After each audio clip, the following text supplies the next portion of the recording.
Olá, pessoal. No último vídeo, nós conversamos e exploramos bastante essa figura aí, e vocês agora já sabem, já conhecem algumas características do neurônio, certo? Por exemplo, aquelas três que eu ressaltei no último vídeo, né?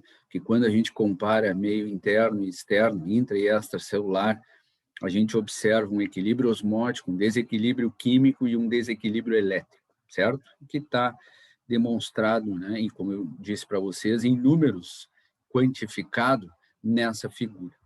Hoje, a gente vai explorar bastante esta figura que vocês estão vendo aí, para começar a entender o que acontece toda vez que um neurônio recebe um estímulo, vai passar esse estímulo adiante ou não. Foi um estímulo fraco e ele não vai passar esse estímulo adiante. Isso acontece conosco a toda hora, certo? Por isso que é importante que vocês conheçam, porque isso se reflete, né? O fato de receber um estímulo, passar esse estímulo adiante ou não passar, isso se reflete a toda hora no controle que o sistema nervoso exerce sobre os demais sistemas, tá, do nosso organismo.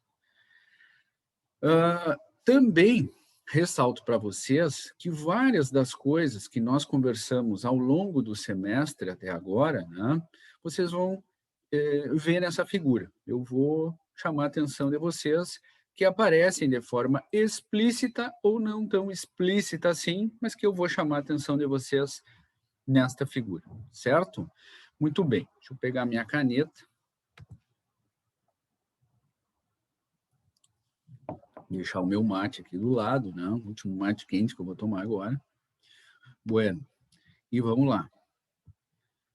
Aqui. Vocês estão vendo nesta figura dois momentos, tá? O momento A, à esquerda, e o momento B, à direita, certo? Qual a diferença entre estes dois momentos? No momento A, o nosso neurônio, tá? Este aqui é o nosso neurônio, ó. Eu vou chamar ele de neurônio número 2, vocês poderiam chamar ele de qualquer outro nome, tá? O nosso neurônio é o neurônio número 2. Por quê? Porque vocês estão vendo que aqui tem um outro neurônio, né? Tanto na figura A quanto na figura B. E este neurônio eu vou chamar de neurônio 1. Muito bem. O neurônio de nosso interesse, que é o que está no meio da figura, em azul, é o neurônio número 2. Jóia. Qual é a diferença, então, entre a figura A e a figura B? A diferença é a seguinte: na figura A, o estímulo que chegou ao nosso neurônio não irá adiante, porque foi um estímulo fraco, certo? Então, o neurônio número 3, que estaria à frente do nosso, ou um outro tipo de célula, por exemplo, uma célula muscular, tá? Ou outra célula, eu vou abreviar aqui, não irá receber o estímulo que chegou ao nosso neurônio. Porque o estímulo que chegou, repito, é um estímulo considerado fraco. Na figura B, o estímulo que chegou ao nosso neurônio foi um estímulo forte. E aí, sim, irá adiante. Irá adiante. Ou seja, o nosso neurônio irá estimular o neurônio que está à sua frente, ou os neurônios, ou uma outra célula, certo? Ou uma outra célula. Muito bem. A questão é, por que que um estímulo é fraco e o outro estímulo é forte? Por que que acontece isso, professor? Já vamos ver. Primeiro detalhe, quando eu estou falando em estímulo, né, e eu estou dizendo que o nosso neurônio recebeu um estímulo, e nesse caso eu estou dizendo que recebeu um estímulo de outro neurônio. Ou seja, o que eu estou dizendo é que o neurônio 1 liberou neurotransmissores, porque vocês já sabem que é a linguagem que os neurônios utilizam para se comunicar, entre eles e com outras células são os neurotransmissores. Isso significa que o neurônio número 1 liberou uma quantidade considerável de neurotransmissores aqui na fenda sináptica, certo? E esses neurotransmissores, daqui a pouco eu vou mostrar, irão se ligar aos nossos receptores que existem nos nossos neurônios, tá? Então, esse é o primeiro passo. O que pode ter acontecido aqui na figura A para que esse neurônio tenha, para que esse estímulo tenha sido fraco e não tenha passado adiante? Bom, provavelmente o número de neurotransmissores liberados aqui pode ter sido menor. Então, essa é a primeira hipótese.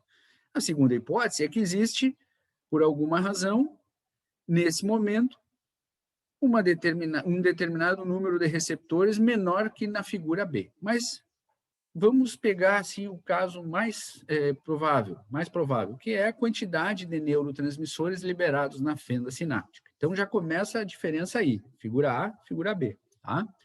Bom, então aqui, ó, eu vou, para que vocês possam ver melhor, eu vou agora começar a buscar algumas coisas que nós conversamos antes, e vocês vão lembrar. Tá? Eu vou desenhar aqui, ó, para que vocês possam lembrar. Vou desenhar maior aqui.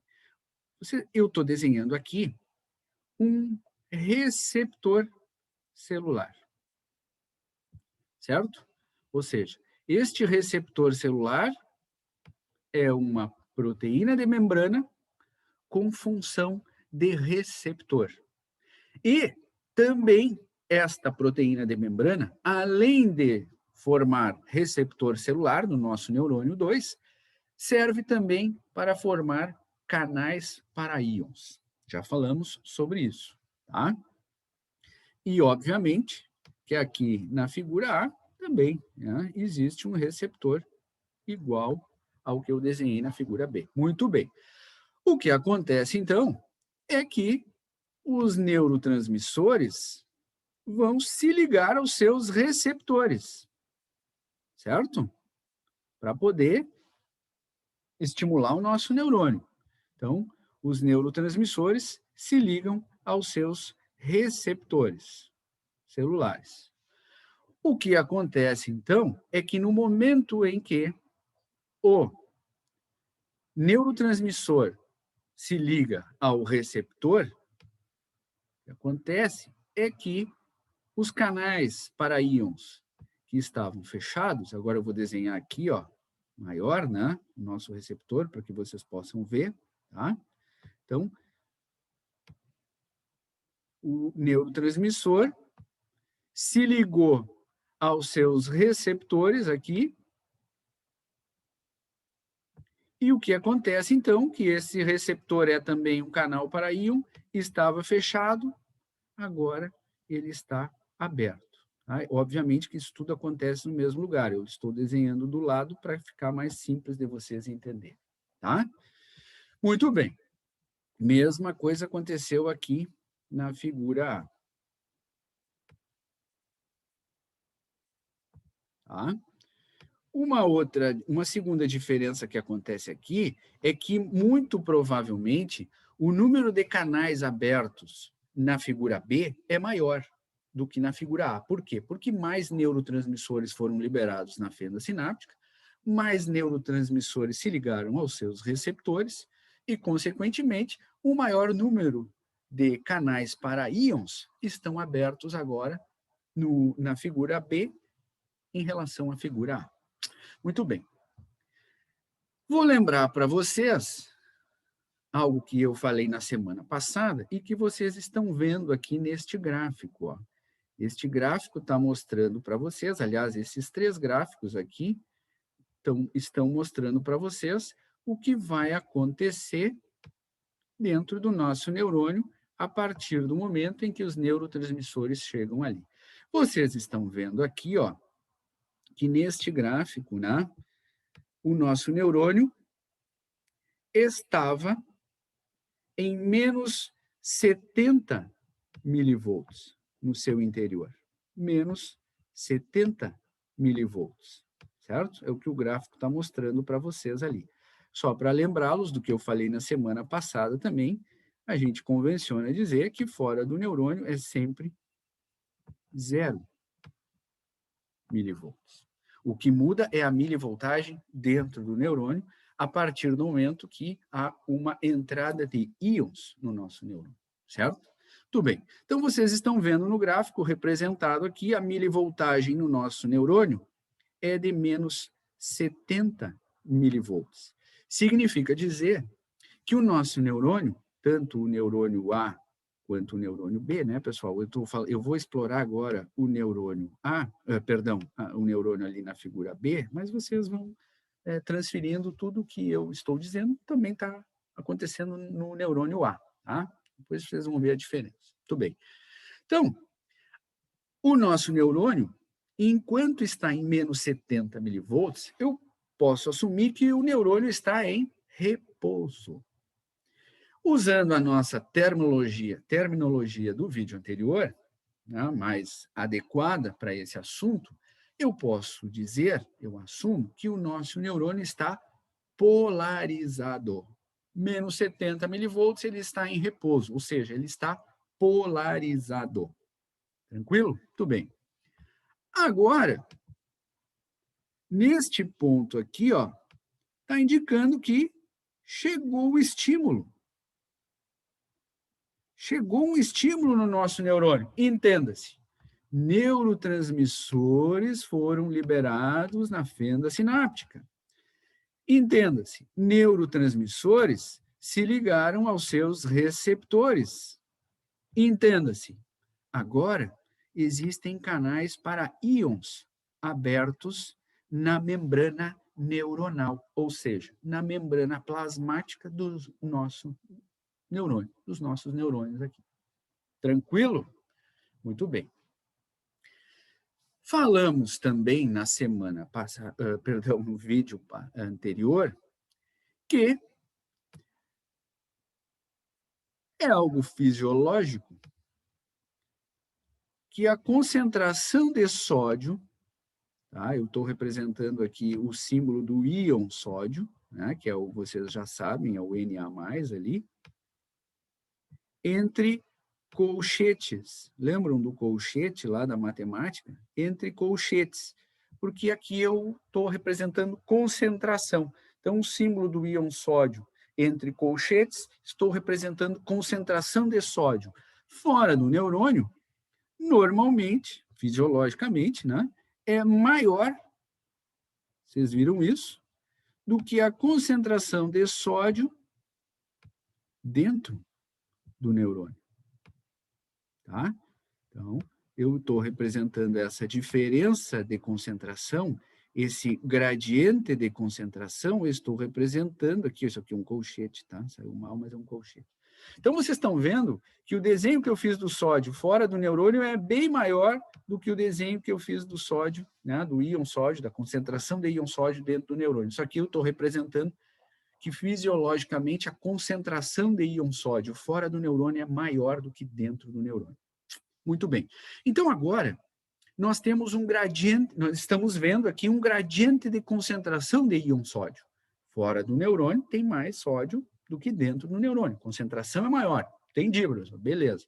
Vocês estão vendo também que existem canais para íons sódios abertos. Então, se eu tenho canal para íon sódio aberto e eu tenho um gradiente de concentração de íon sódio entre dois meios, é natural que ocorra, a favor do gradiente de concentração, ou seja, sem gasto de energia, um transporte, uma entrada de sódio do meio em que ele está mais concentrado para um meio em que ele está menos concentrado.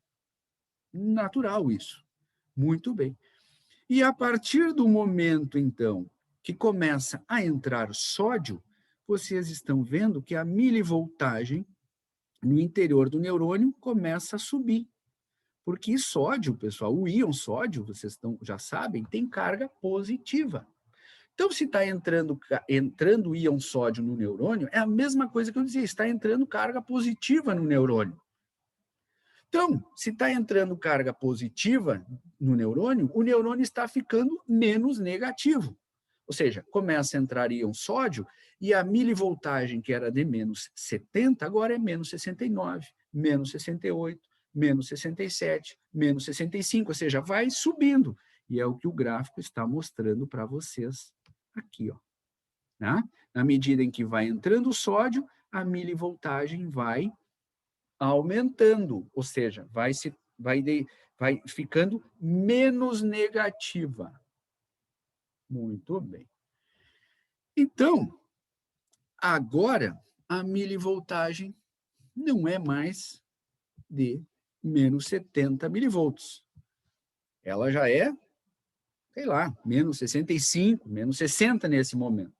Ou seja, a partir do momento que começa a entrar íon sódio no neurônio, que a milivoltagem começa a mudar, né, a aumentar, a ficar menos negativa, este neurônio agora não está mais em repouso. Ele recebeu um estímulo.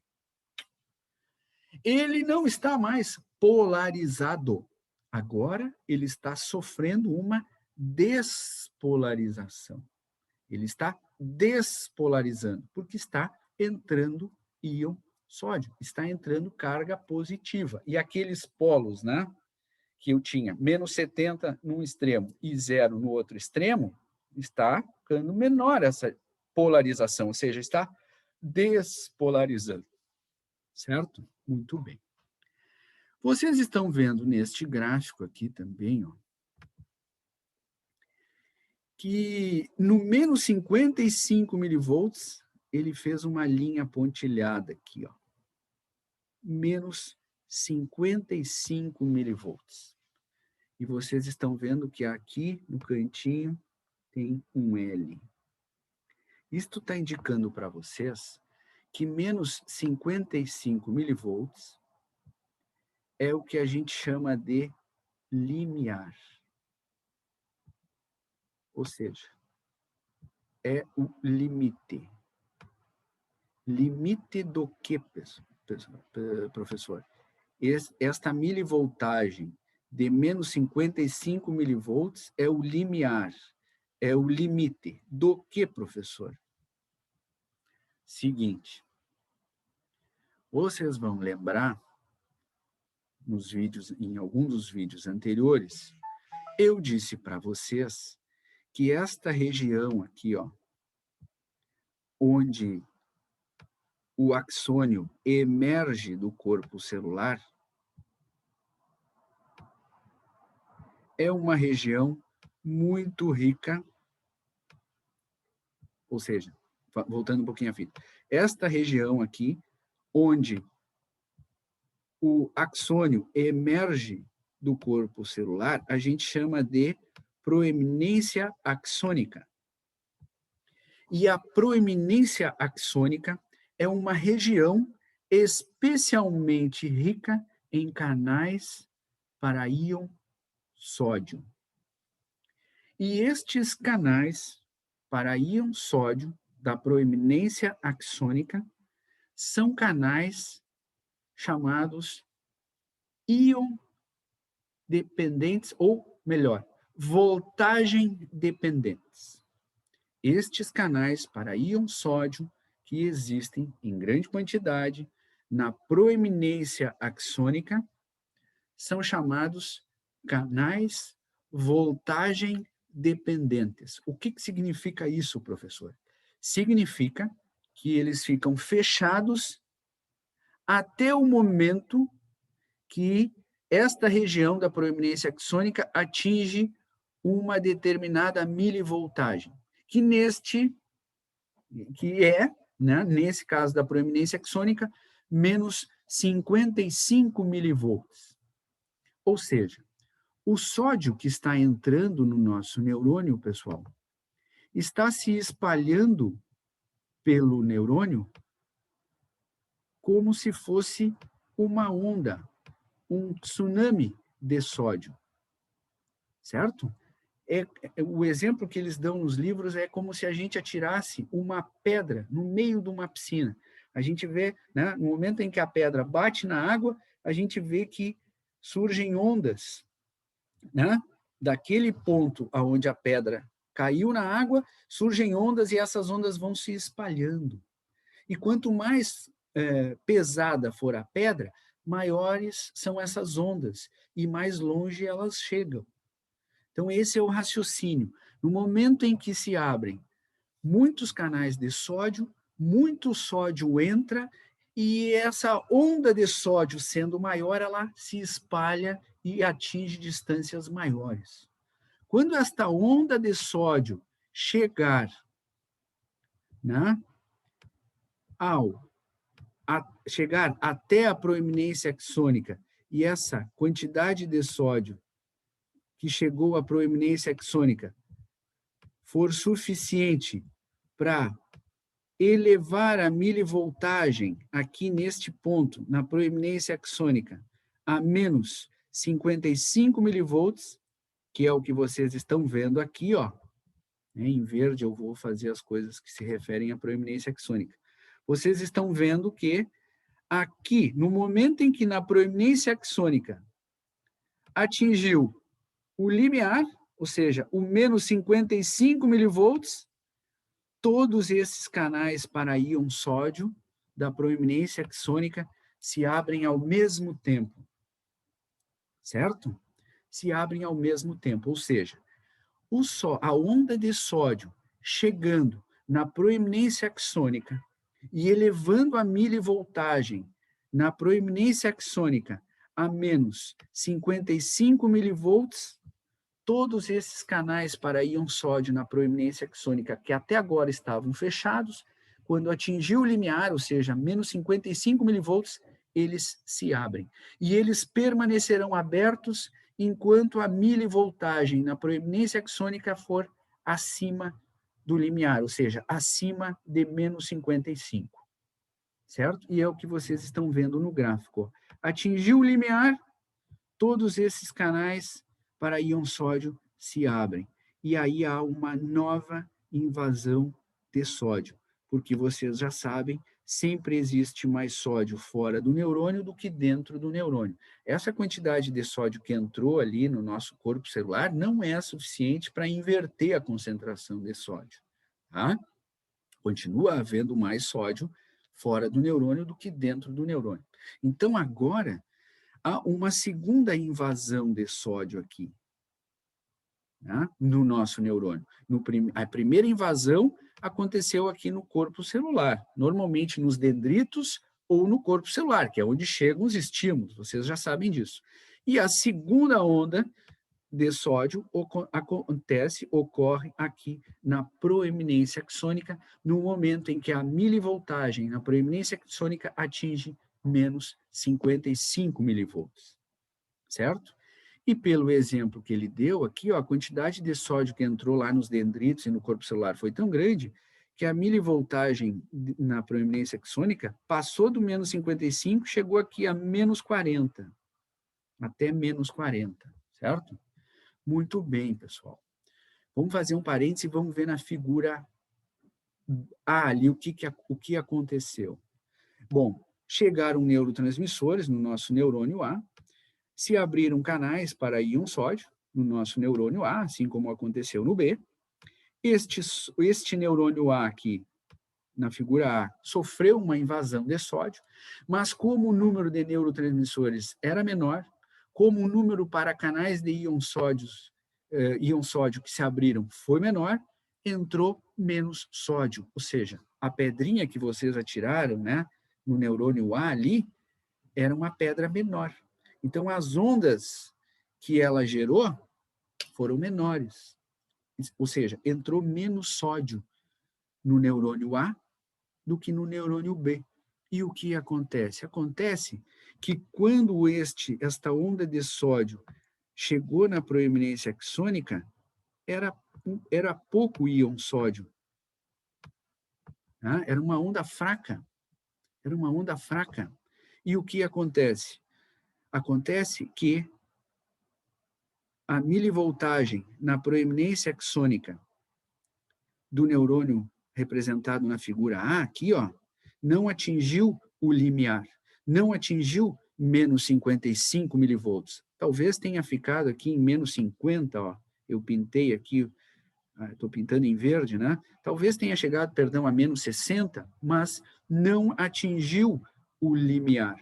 E se não atingiu o limiar, estes íons, estes canais para íon sódio, na proeminência axônica, não se abrem, porque eles são voltagem dependentes, eles só se abrem quando a milivoltagem na proeminência axônica é de menos 55 ou acima de menos 55 milivolts. Ou seja, não há uma segunda invasão de sódio aqui na proeminência axônica. E, portanto, esse estímulo que chegou no neurônio representado na figura A foi um estímulo fraco e esse estímulo não irá adiante. Não irá adiante. Esse estímulo parou aqui, certo? Tá bem? Se esse estímulo for um estímulo, exemplo prático do que eu estou falando, se esse estímulo que está representado na figura A, ele é muito fraco e não vai adiante, pode ser, por exemplo, um toque tão leve na minha pele que eu nem não estou sentindo. Por alguma razão, não estou sentindo esse estímulo, certo? Muito bem. Na figura B, voltamos para a figura B, este sódio que entrou na proeminência axônica, pessoal, a tendência deste sódio, né, o que acontece com ele, é que ele se espalha ao longo do axônio. Por quê?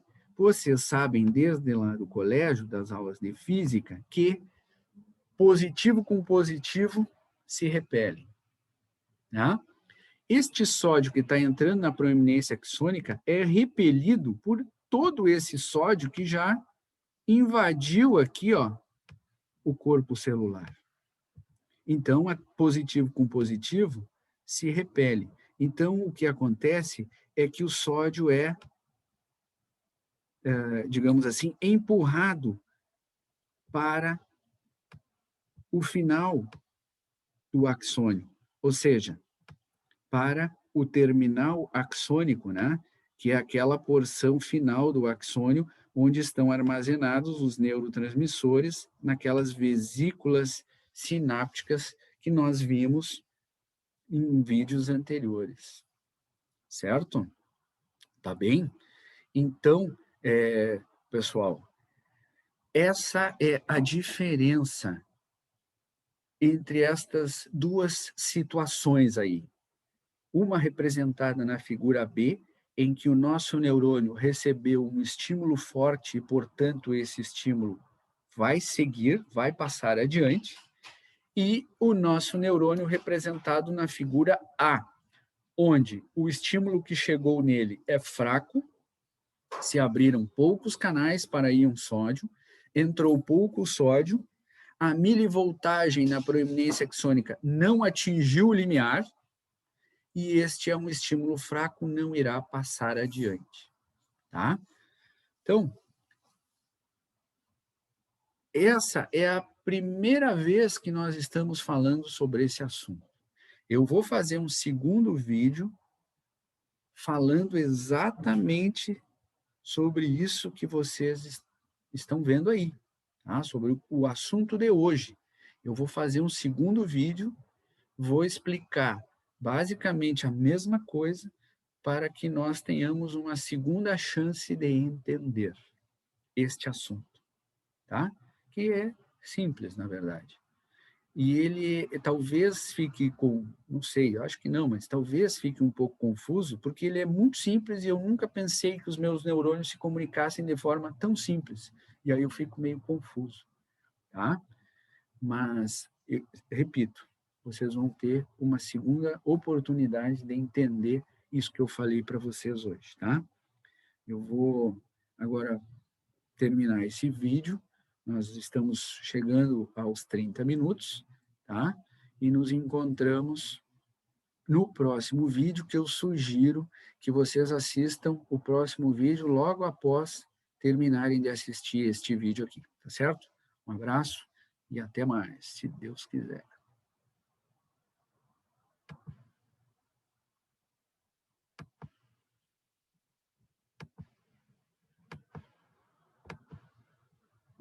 trancou aqui tudo. Não estou conseguindo nem fechar. Tomara que eu não perca esse vídeo. Acho que agora eu vou conseguir. Vamos ver.